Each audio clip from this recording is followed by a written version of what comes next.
Okay, before we begin tonight's year on Parshas Shelach, I just want to mention a bit of an unfortunate thing that happened yesterday.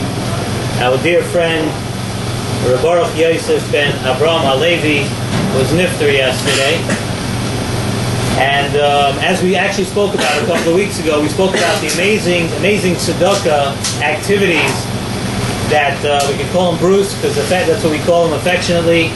The amazing tzedakah activities that Bruce did and conducted in a very, very hatzvei aleches way, and tremendous chusn that he had, that he was able to support Almanas and Yisayimim.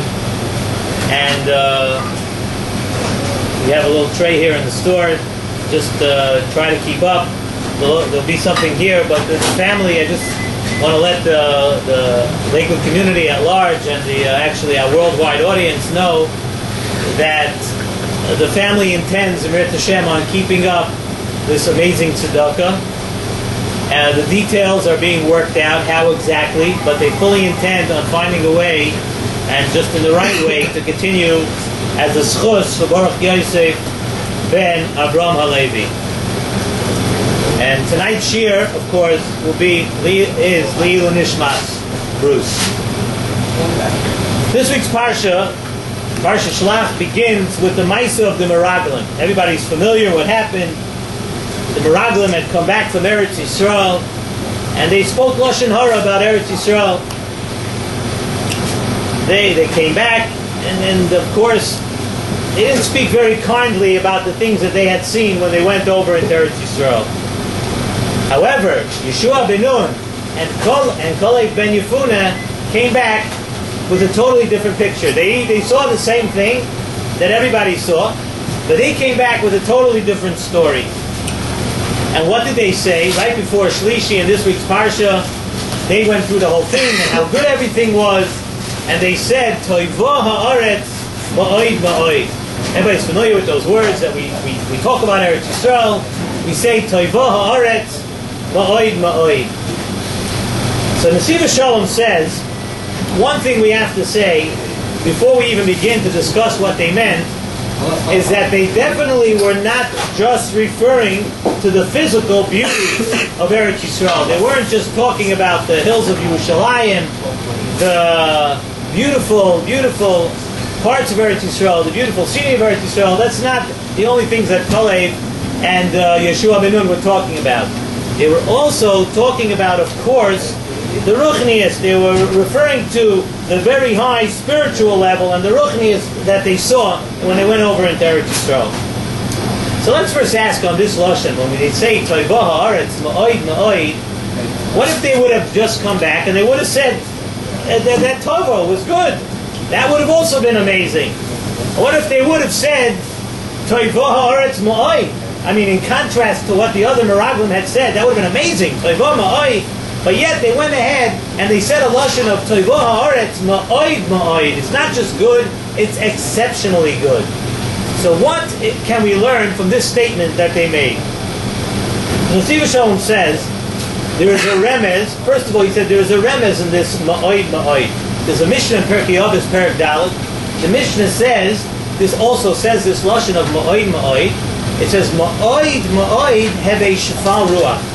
A person should not just be humble or consider himself low or small, however you want to look at it, but ma'oid ma'oid, a person should be exceptionally careful to look at himself as to be an unav, to be small. Dr. Nesiv Shalom, there's a remez over here that if somebody wants to be kind of Eretz Yisrael, you want to really appreciate Eretz Yisrael, you want to get what you can out of Eretz Yisrael, that's meant for the people who are machniah themselves. People who are consider themselves shefal ruach, ma'oid ma'oid have a shefal ruach. And I've seen in other places, he doesn't say it in this shtickle in Nesiv Shalom, but he says it in other places that it was called Eretz Canaan, was Eretz L'Nichnoim, to those that are machniah themselves. That's how you get a lot out of Eretz Yisrael. That's one thing that he says first. Then as a person should be humble. A person who is humble will get more out of Eretz Yisrael. So once we're saying this from Nesiv Shalom, we have to ask a question. Why is this so? Why is it that somebody who's a Shval Ruach What do you get? Why should somebody in the Shulchan Aruch get more of Eretz Yisrael? It's a beautiful medrash. The medrash in Bamidbar Rabbah says as follows, and I'm going to read you the lashon. Amalei HaKadosh Baruch Hu LaMoshe. HaKadosh Baruch Hu said to Moshe, Heina Haaretz Chaviva Alai. This land, Eretz Yisrael, is beloved to me. V'Yisrael Chaviva Alai. And Klal Yisrael is beloved to me. So what does Rabbanu Shalom say? Achnis es Yisrael she'ein Chaviva Alai. I will take the nation that is beloved to me. La'aretz she'chaviva alai. So Kaviyachol, HaKadosh Baruch Hu is saying there are two things that I find a favor over here. Two things that I love. I have a nation that I love, and I have a land that I love. So what I'm going to do is I'm going to put them all together. It's very appropriate that they both belong together. So what did HaKadosh Baruch Hu like about Israel? We see HaKadosh Baruch Hu said that the Aretz was Chaviva. What did he like? Again, like we said, it can't just be the physical part of Eretz Yisrael that HaKadosh Baruch Hu liked. If you take a look, this is very interesting. I'm going to tell you a couple of Gemaras, a couple of Amar Chazal, and with this, hopefully, we'll be able to put together what we're talking about here. Gemara in Ksubas, Daf Kuf Yud Amud Beis says something very interesting. Kol Hador be'Eretz Yisrael doime k'mi sheyesh l'alekah. Somebody who lives in Eretz Yisrael, and again, I don't want to say I feel guilty. I do feel guilty. Every time I say this, I have tremendous love for Eretz Yisrael, and I'm sure everybody here does. And we're talking about living in Eretz Yisrael, and the members that we're going to say over here, and we're saying it from the Southside Sandwich Shop in Lakewood. So like we've said many times, as holy as Lakewood is, and as wonderful it is, it's not Eretz Yisrael. And that's where our hearts and our minds have to be, that we want to go back to Eretz Yisrael. But here's the members, and then it says, V'chol hador b'chutz la'aretz. This is a Gemara in Ksubas. I'm not making this up. I'm not saying it for Dr. Rovkov either. It's a real Gemara. It didn't make this is not a song. This is a Maimar Chazal. Another one. Somebody who goes out to Chutz La'aretz. Maimar Chazal. Someone who goes out, it's like he was Oived Avodah Zarah. And we know it's actually the Rambam Hilchos Malachim actually paskins this way, that it's also for a person to leave Eretz Yisrael. So what do all these statements mean? The Sima Shalom brings down all these Maimar Chazal, and he says a very important yesod here. That it's brought down in the Zohar that the Taryag mitzvahs, all the Taryag mitzvahs in the Torah, are Taryag eitzahs. There's 613 eitzahs for us to do one thing. There's a most important mitzvah in the Torah, the Nesiv Shalom says, is Uboy Sidba. The 613 mitzvahs are 613 eitzahs for us to come closer to Hashem. HaKadosh Baruch Hu is giving us all these eitzahs. And the way HaKadosh Baruch Hu created the world, Mesilas Yesharim says, in his Psicha, and everybody, it's very famous today because, again, of course, somebody found it, beautiful memory, wrote a song out of it. Also, L'hisaneg al Hashem. That's the tachlis of a person is L'hisaneg al Hashem, L'ehanas miziv shchinatzai. For a person to be misaneg al Hashem, Uboy Sidbak, a person to come closer to HaKadosh Baruch Hu. That's what HaKadosh Baruch Hu did. He gave us 613 eitzahs to come closer to HaKadosh Baruch Hu. However, we see HaKadosh Baruch Hu did something else. He created a world, along with that, created a world with taivas. He created a world that a person can fall. He created a world with so many things that are actually the antithesis to Uboy Sidbak, to doing mitzvahs, to coming close to HaKadosh Baruch Hu. The Zak Nesiv Shalom, what do? We say, Chazal bring down that from these 613 ways of coming close to HaKadosh Baruch Hu, there are 3 super ways of that bring us right away, that bring us closer to HaKadosh Baruch Hu. One is Eretz Yisrael. A person goes to Eretz Yisrael, a person lives in Eretz Yisrael, that's one way, that's an express way to bring yourself closer to HaKadosh Baruch Hu. The second one he brings down is Shabbos, and the third one is Limud HaTorah. These are 3 things that bring us closer to HaKadosh Baruch Hu. The Zok the Tanit Ve'Elio, he brings down the Tanit Ve'Elio, says that what's the difference between Eretz Yisrael and all of the lands? Tanit Ve'Elio says that Eretz Yisrael is Ruchnius. Eretz Yisrael, despite, and maybe because also of how beautiful Eretz Yisrael is, but Eretz Yisrael is really Ruchnius. And all other lands, he says, are Kulei Gashmias. And the entire world, we see the whole world, besides these 3 things, besides mitzvahs, is full of things to be market a person from HaKadosh Baruch Hu. And Eretz Yisrael is something that brings you closer to HaKadosh Baruch Hu. And listen to this. Again, I said it's very tough to say this, but he says like this. The Nevi'im The Hisgalus of Nevi'us to the Nevi'im was in Eretz Yisrael. That's where the Nevi'im were able to have true Nevi'us, was only in Eretz Yisrael. So Nesiva Shalom says that this doesn't just apply to Nevi'im. He says it applies to every person. Every person, no matter what he is in Chutz La'aretz, if he goes to Eretz Yisrael, you get your piece of Shechina. You become closer to HaKadosh Baruch Hu. In other words, by Nevi'im it plays out because if a person's on a Madrega being a Navi, you come to Eretz Yisrael, so you become a Navi. We, at least I can say myself, I'm not on that Madrega, right? So you come to Eretz Yisrael, each person in his own way acquires his Shechina in Eretz Yisrael. Something that you cannot get in Chutz La'aretz. You come there and you get it. So we had a question before.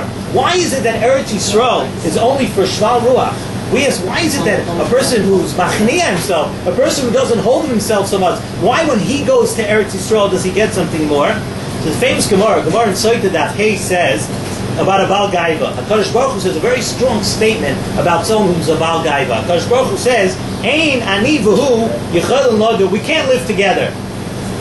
HaKadosh Baruch Hu doesn't say that about too many things that a person does. But about a Baal Gaiva, he says, we can't live together. And since we said that the Mile of Eretz Yisrael, what? That Mile of Eretz Yisrael is that there's more Shechina there. So if a person comes to Eretz Yisrael and he's not a Shval Ruach, then you're being a Baal Gaiva, HaKadosh Baruch Hu, that's HaKadosh Baruch Hu's home. If you want to know where HaKadosh Baruch Hu can't, it's much more aggravating, Kaviyachol, for HaKadosh Baruch Hu in Eretz Yisrael, for a person who's a Baal Gaiva, a person who's not a Shval Ruach, because what we said, when you come to Eretz Yisrael, every person here that goes to Eretz Yisrael, he gets his Shechina. And you're closer to the Shechina there. And if you're not a Shval Ruach, then you're a Baal Gaiva. If you're a Baal Gaiva, HaKadosh Baruch Hu says, I can't live, I can't exist together with somebody who's a Baal Gaiva. And in Eretz Yisrael, that's the place where it is. And when we say Kol Hador b'Chutz La'aretz K'misha Ein Le'Elokah, what does that mean? Somebody who lives in Chutz La'aretz who doesn't have? No, it doesn't mean that Chas v'Shalom that you don't believe in HaKadosh Baruch Hu, or there is no HaKadosh Baruch Hu Chas v'Shalom in Chutz La'aretz. What it says, K'misha Ein Le'Elokah, is that you are giving up the opportunity for the ruchnius that you can acquire. It's as if you're telling HaKadosh Baruch Hu, yeah, I could be closer to the Shechina over there, but I choose to live here. Kamisha Ein Le'Elokah is when a person doesn't reach his full potential of Shechina. When he doesn't reach his full potential of HaKadosh Baruch Hu, he's living in Chutz La'aretz, so that's Kamisha Ein Le'Elokah. He's not using the Shechina that he could have. So again, it's a little bit tough to say, but sometimes you have to say things that you got to say the truth. We always try to speak the truth, and that's a lesson in this week's parsha. We see that people came back, that the other Meraglim, they came back from Eretz Yisrael, and sometimes people, when they come back from Eretz Yisrael, so what do they talk about? They say it's too crowded, it's hot, there's not enough room, there's no air conditioning, it's this, that, and that. That's not the part of Eretz Yisrael. That's not the part of Eretz Yisrael that's supposed to be important to us. The part of Eretz Yisrael that if a person's in tune and he tunes in his frequency into radio, not just Kol Barama, but he turns his frequency into what he could get from Eretz Yisrael, we have a tremendous opportunity. And that's the lesson of this week's parsha, is that we're here. We're here now. It might be good. I don't even want to say it's wonderful because you're not. But our goal has to be. Our goal has to be to go. Our goal has to be that we want to be in Eretz Yisrael. We want to feel the kedusha of Eretz Yisrael, the ruchnius of Eretz Yisrael. We should all talk to Bizoicha to go back soon and find out what it is. To reach our full potential. Find out what our level of Shechina is in Eretz Yisrael.